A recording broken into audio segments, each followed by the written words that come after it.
హైదరాబాద్ నిజామాబాద్ లో ఏసీబీ అధికారులు సోదాలు నిర్వహిస్తున్నారు. ఎక్సైజ్ సూపరింటెండెంట్ మల్లారెడ్డి నివాసంలో సోదాలు కొనసాగుతున్నాయి.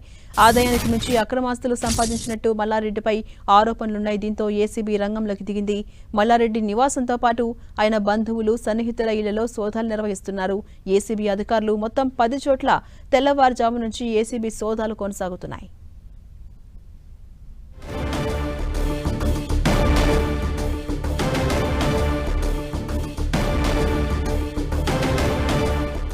అప్డేట్స్ మా ప్రతినిధి కిరణ్ అందిస్తారు. కిరణ్, హైదరాబాద్ నిజామాబాద్ లో ఏసీబీ అధికారులు సోదాలు కొనసాగుతున్నాయి. ఎక్సైజ్ సూపరింటెండెంట్ మల్లారెడ్డి నివాసంలో సోదాలు కొనసాగుతున్నాయి. అప్డేట్స్ ఏంటి కిరణ్? ఝాన్సీరాణి, నిజామాబాద్ ఎక్సైజ్ సూపరింటెండెంట్ మల్లారెడ్డి నివాసంలో ఏసీబీ అధికారుల సోదాలు కొనసాగుతున్నాయి. ఉదయం 6 గంటల నుంచి ప్రస్తుతానికైతే సోదాలు కొనసాగుతున్నట్టు హైదరాబాద్ తో పాటు నిజామాబాద్ లో కూడా పలు చోట్ల ఏసీబీ అధికారుల సోదాలు సమాచారం. మనకు అందుతున్న సమాచారం ప్రకారం అయితే ఆదాయానికి మించిన ఆస్తుల కేసుకు సంబంధించి కూడా ఏకకాలంలో సుమారుగా 11 చోట్ల కూడా ఏసీబీ అధికారులు ఈ సోదాలు సాగిస్తున్నట్లుగా సమాచారం. గడిచిన కొద్ది రోజులుగా ఇతని మీద కొన్ని అవినీతి ఆరోపణలు, కొన్ని ఫిర్యాదులు వెల్లువెత్తిన నేపథ్యంలో కూడా ఏసీబీ అధికారులు ఇతడి అక్రమాస్తుల మీద కూడా ఫోకస్ పెట్టినట్లుగా సమాచారం. ప్రస్తుతానికైతే కొంత పెద్ద మొత్తంలోనే నగదుతో పాటు వివిధ విలువైన ఆస్తి పత్రాలు కూడా లభించినట్లుగా సమాచారం. ప్రస్తుతానికైతే ఇటు హైదరాబాద్ లోని పచ్చబొల్లారంలోని ఆయన నివాసంలో కూడా ఏసీబీ అధికారులు సోదాలు సాగిస్తున్నారు. కాబట్టి మరికొద్ది సేపట్లో ఇప్పటి వరకు అతడి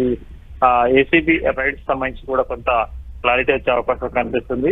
గడిచిన కొద్ది రోజులకు ఇతని మీద కొంత చాలా సీరియస్ ఎలిగేషన్స్ రావడంతో కూడా ఏసీబీ అధికారులు ఈ రోజు ఉదయం ఏకకాలంలో 11 చోట్ల ఈ రైడ్ చేస్తున్నట్టుగా చెప్పుకోవాలి. కిరణ్, ఎప్పటి వరకు ఈ సోదాలు కొనసాగే అవకాశం కనిపిస్తోంది? ఈ రోజు సాయంత్రం వరకు కూడా ఏసీబీ సోదాలు సాగే అవకాశం కనిపిస్తుంది. ఎందుకంటే ఇటీవల చూసుకోవచ్చు మనం వివిధ డిపార్ట్మెంట్ కి సంబంధించిన ఉన్నతాధికారులు, ల్యాండ్ సర్వే డిపార్ట్మెంట్ సంబంధించిన డిప్యూటీ డైరెక్టర్ నివాసంతో పాటు తెలిసినప్పుడు సుమారు అర్ధరాత్రి వరకు ఏసీబీ అధికారుల సోదాలు కొనసాగిన నేపథ్యంలో ప్రస్తుతానికి ఎక్సైజ్ సూపరింటెండెంట్ సంబంధించిన ఈ వ్యవహారానికి సంబంధించి కూడా రాత్రి వరకు సోదాలు జరిగే అవకాశం కనిపిస్తుంది. మధ్యాహ్నానికి అయితే కొంత క్లారిటీ వచ్చే అవకాశం కనిపిస్తుంది. అటు మల్లారెడ్డి నివాసంతో పాటుగా అటు స్నేహితులు, బంధువుల ఇళ్లలో కూడా సోదాలు కొనసాగుతున్నాయి కదా, మరి అక్కడేమైనా ఆధారాలు లభించాయా కిరణ్? ప్రస్తుతానికైతే ఏకకాలంలో ఉదయం 6 గంటల నుంచి మల్లారెడ్డి బంధువులు, స్నేహితుల నివాసాలలో కూడా ఏసీబీ అధికారుల రైడ్స్ కొనసాగుతున్నాయి. కాబట్టి పూర్తి స్థాయిలో ఇంకెక్కడైనా కేవలం ఇంట్లో మాత్రమే పెద్ద మొత్తంలో అతనికి సంబంధించిన ఆస్తుల చిట్టాలకు సంబంధించిన ఒక వివరాలను సేకరించే ప్రయత్నం చేస్తుంది. కాబట్టి పూర్తి స్థాయిలో మధ్యాహ్నం కానీ సాయంత్రం తర్వాత పూర్తి స్థాయిలో ఈ 11 చోట్ల ఏసీబీ సోదాలకు సంబంధించి అప్డేట్ వచ్చే అవకాశమే చూస్తుంది. Right, thank you Kiran.